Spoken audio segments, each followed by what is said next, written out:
Kazibari heritage স্টেটে আপনাদেরকে স্বাগত। আমাদের এই হাভেলিটি 1820 সালের বহু পূর্বে পুরনো হাভেলিটি ভেঙে নতুনভাবে নির্মাণ করা হয়। এই হাভেলিটি অন্দরমহল এবং বহির্মহল এই দুইটি ভাগে বিভক্ত। এই অন্দরমহল এবং এই বহির্মহল এই দুটি মহলের সামনে দিয়ে এবং চারিদিক দিয়ে সেই করেন্থিক ডিজাইনের ফুল পাতার নকশা দিয়ে পরিপূর্ণ।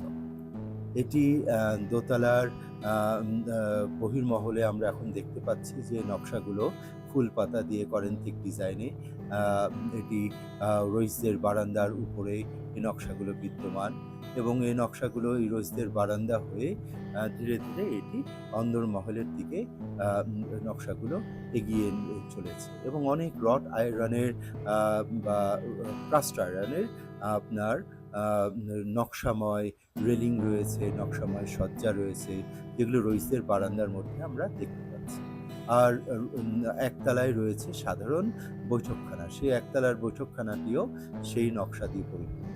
আর অন্দরমহলে আমরা দেখতে পাচ্ছি সেই কেতাবখানা এবং পাশে এই অন্দরমহলে সেই ছোট ছোট বা বেশ বড় ছোট বড় কামরার সংমিশ্রণে সেই লম্বা বারান্দা, যেই বারান্দার উপরে আমরা করেন্থিক ডিজাইনের নকশা দেখতে পাচ্ছি।